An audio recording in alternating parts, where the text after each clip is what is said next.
Thank you so much, Rajnikantji, and all of the organizers. It is certainly not fortunate that Dr. Rao is not well, or he has been an incredible guide, inspiration, leader for so many people all across this country for decades. We are deeply in prayer that his health does improve, and we are hopeful that it will improve. It's an honor to be able to be here, not in his place, because no one could fill his place, but we'll just say speaking at the time that he was going to be speaking. There's a wonderful story that I'd like to begin with of 3 men who are stranded in a boat in the middle of the ocean. And very much like young children do in their bedrooms or on their bed, the men have divided the boat into 3 separate portions, each of them feeling very content that, okay, I have my own part of the boat. And one day, 2 of the men look over and they notice that a leak has sprung in the 3rd man's part of the boat. And they panic and they scream and they say, "Plug up your leak. The boat's going to fill with water. We'll sink, we'll drown." And the 3rd man says, "Oh, don't worry. It's only leaking in my part of the boat." And the reason that I love that story is we all understand that imaginary and invisible lines, or no imaginary and invisible lines, a leak in any part of the boat is going to make the whole thing sink. And yet, in our lives, we really do the same thing. We draw these lines between, we say, okay, this is my professional life, this is my social life, this is my physical health, this is my family life, and over here, this is my spiritual life. And we take really good care of our professional life, of our social life. Am I getting the promotions that I should get? Am I getting the projects that I should get? Am I getting all of the attention and acclaim that I should be getting? The proper respect, proper credit for the work that I'm doing? Socially, we pay a lot of attention. Am I getting invited to the right places? Are people speaking about me in the right way? Are they looking at me in the right way? Did I wear the right thing? We pay a lot of attention to our families, how our children are growing, our in-laws, our grandchildren for some of us, and even our physical lives. Taking vitamins, getting enough exercise, watching what we eat. And yet, with only 24 hours in a day, it becomes all too easy to let these leaks spring in that spiritual part of our boat. And it's not our fault. It's not that we sit there and we say, okay, I'm going to let that part sink. But when you've only got 24 hours in a day and we have to sleep this much and take a shower and eat this much and commute this much, we end up making choices. And one of the things that tragically ends up getting relegated to the wayside is the spiritual life. And we tend to think, well, it's okay, let the leak spring because everything else is strong. The problem is, like the boat, if a leak springs there, ultimately the whole ship's gonna sink. What I want to talk about today is this relationship between all of these, what we would call separate parts of our lives. But I don't even want to just limit it to the parts of the life in this body. Let us, for a moment at least, expand our understanding of my life and myself to include some of that which the rishis and the sages and the saints have been telling us for thousands of years, that we're one with all of creation, that we're one with the universe. So I'd like to speak for a while about all of this interconnectedness and how it works from a scientific perspective. Tragically, in the field of science today, people tend to think that the mystery of matter is somehow different and separate from the mystery of the mind, as though somehow that energy, that consciousness, all of the laws that make up the world outside of us are somehow different from the energy and the consciousness and the laws that make up the world inside of us. And that fallacy runs even deeper sometimes in a lot of the scientific traditions, where they say the body is an organ subject to all of your laws of biology and chemistry and physics. But the mind, well, the mind is something else, and the mind is inscrutable, and the mind is the domain of your churches and temples and synagogues, and we don't go there. And the problem with that is it's a horrible fallacy. And it limits our understanding and our ability to work both with the body and the mind. I hurt my back last month, and after I hurt it, I've never had back problems before. I was on a trek, it's a long story, but the point of it is, after hurting my back, only then did I realize all of the things that you do that have nothing to do with your back, that actually come from your back. So for example, in Rishikesh, the kitchen brings me a little thermos of tea in the morning. And to keep it warm, it's got this, top on the thermos that stays shut. And on the first day I realized, even though I hadn't hurt my arms or my wrists or my hands, I was absolutely unable to unscrew the top of that thermos. And for anybody who's ever hurt their back or who's a doctor, that seems obvious. But for those of us who had never hurt our back and whose field of study is not the physical body, I thought, well, that doesn't make any sense. My arms are fine, my wrists are fine.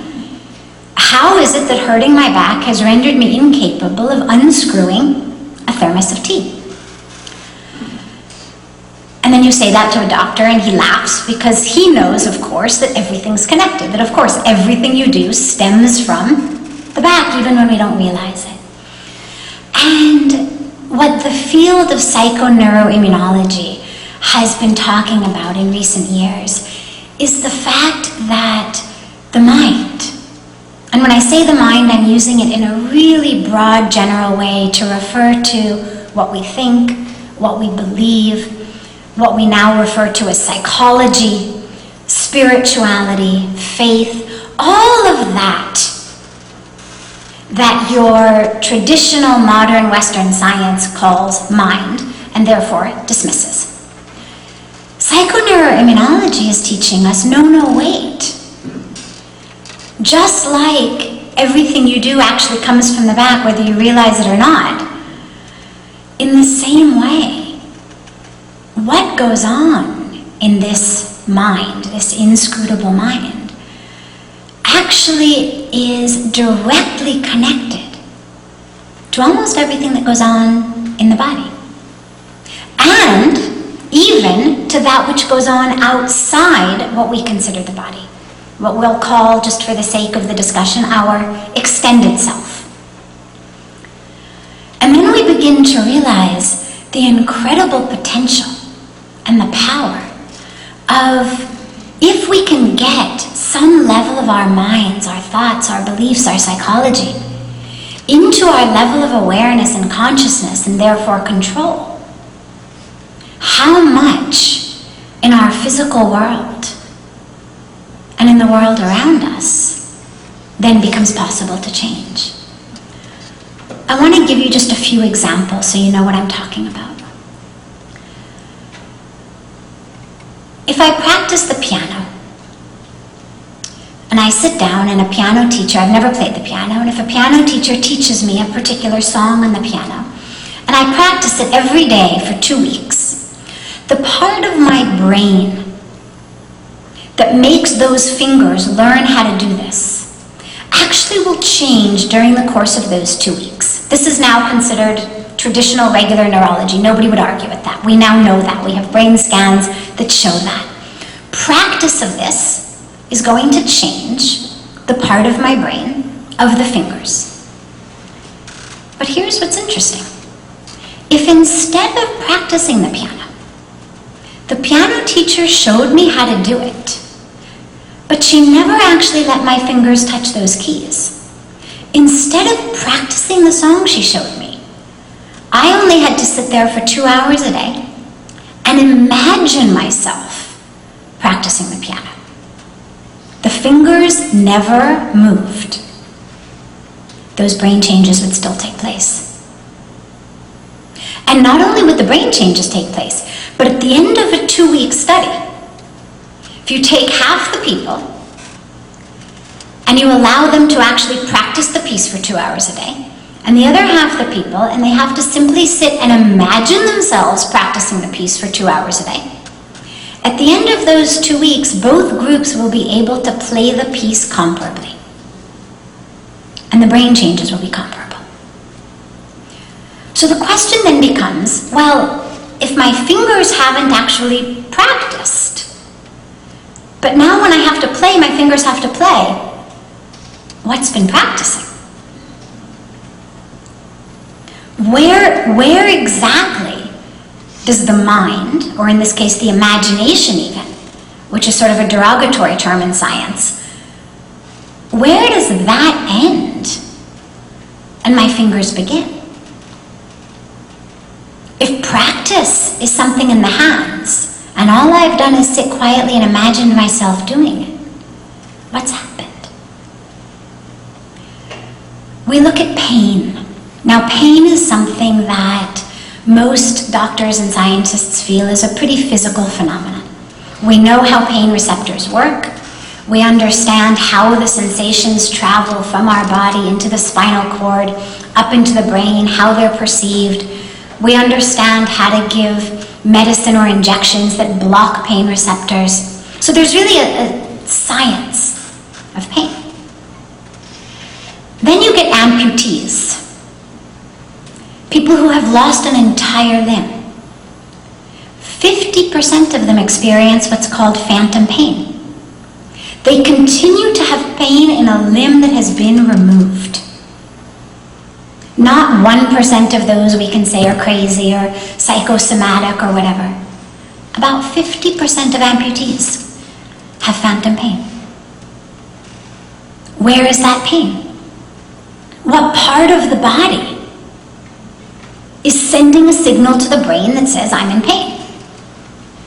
If I take a pin and I poke my finger, a scientist can explain to me exactly the pathway from that finger to my spinal cord to my brain and how I'm going to understand the pain. But if I have no finger, where is that signal coming from? And then they've even gone a step further. What we know is we know that if a part of the brain no longer gets input, it doesn't just atrophy, but it actually gets taken over by other parts of the brain.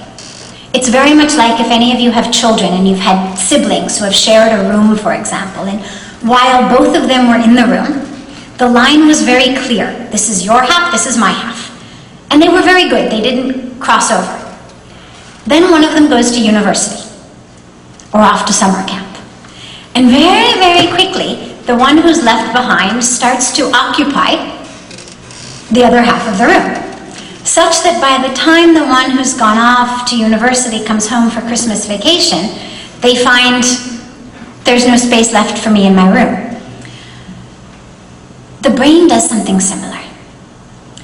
If it stops getting signals from a particular part of the body, so for example, if I've lost my left arm, so the brain no longer is getting signals from that left arm, that area that was previously used by the left arm will now get taken over for some other function. A lot of it typically gets taken over by facial functions, because our face is one of the parts of our body that we use most frequently. So they've done studies where they take people who have lost a limb and they tell them to close their eyes and they touch them on parts of the face. And they say to them, where are you feeling this pain?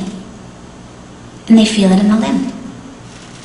Because the facial sensation has taken over the part of the brain that was relegated for the limb, so they identify a touch on the cheek, as touching an elbow that no longer exists. I share this with you just because I want to help blur those lines for you between physical and what we would call mental, but of course mental without the negative connotations.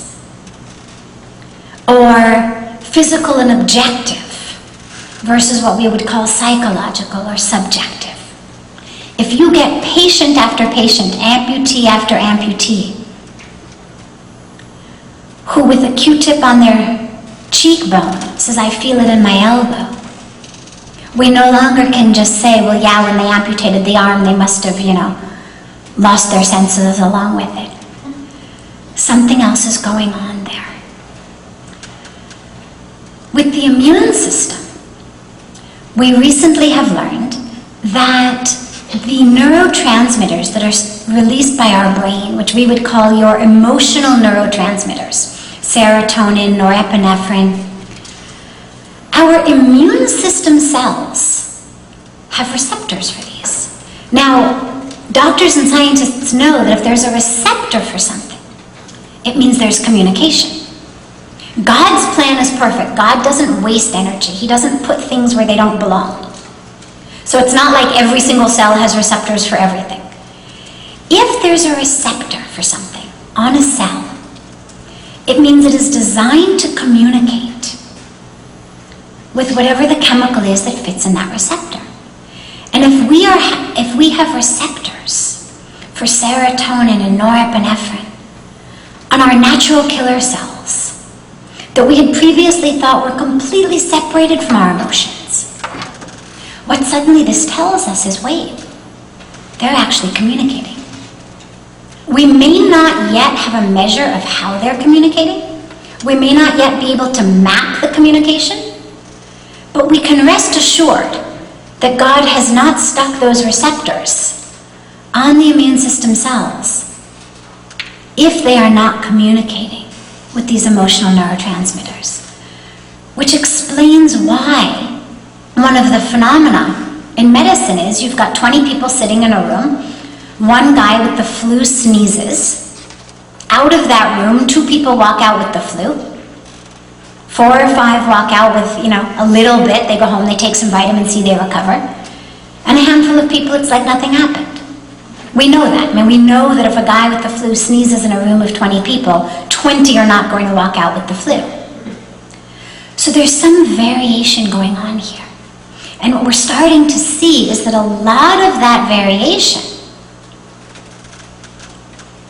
can actually be accounted for the modulation by our mind, our beliefs, our psychology, our thoughts.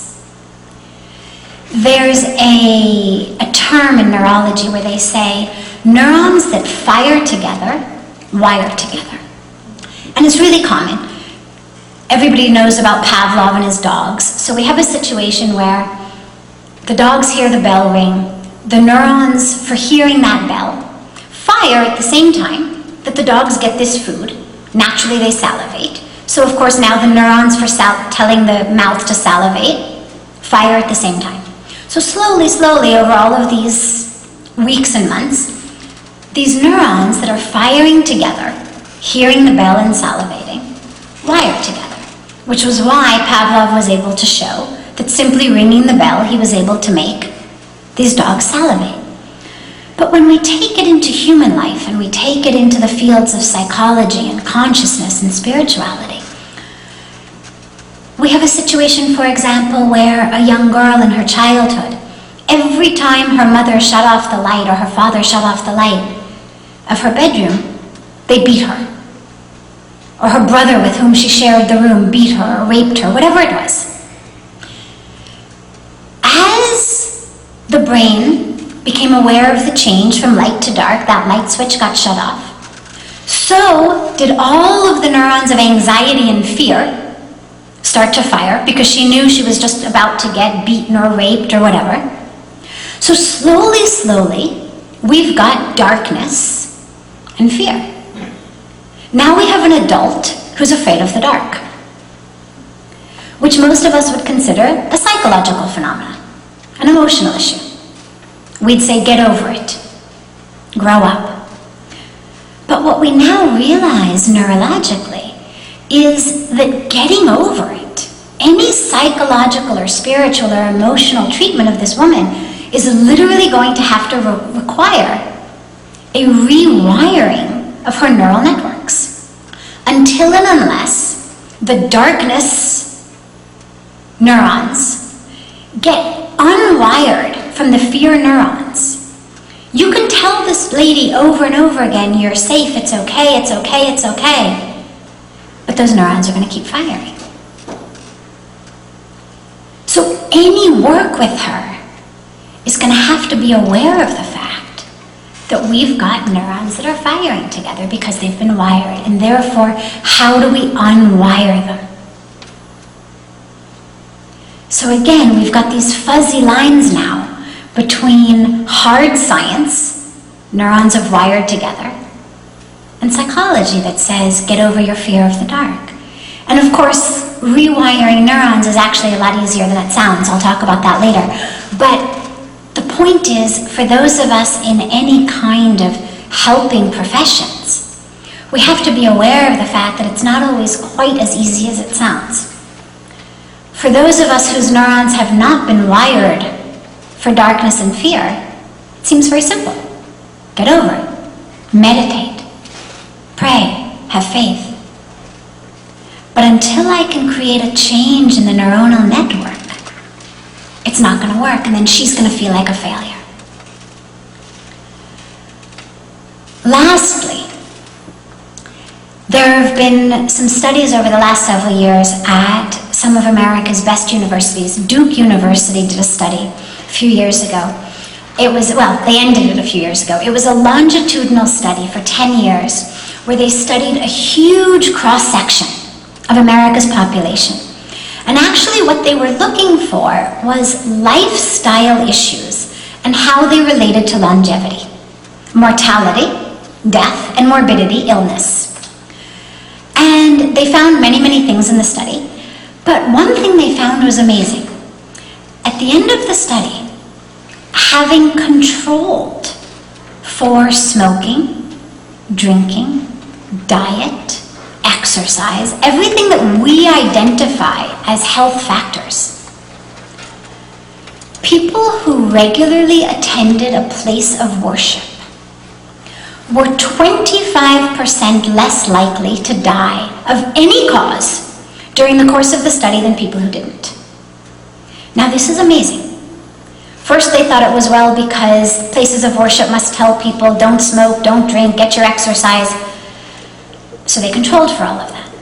Then they thought it must be the social networking factor. So then they controlled for all of that. People in tennis clubs and book clubs and social clubs didn't have the same benefit. And here's what's interesting. Simply being a member of a temple or a church or a gurdwara or a mosque didn't benefit you.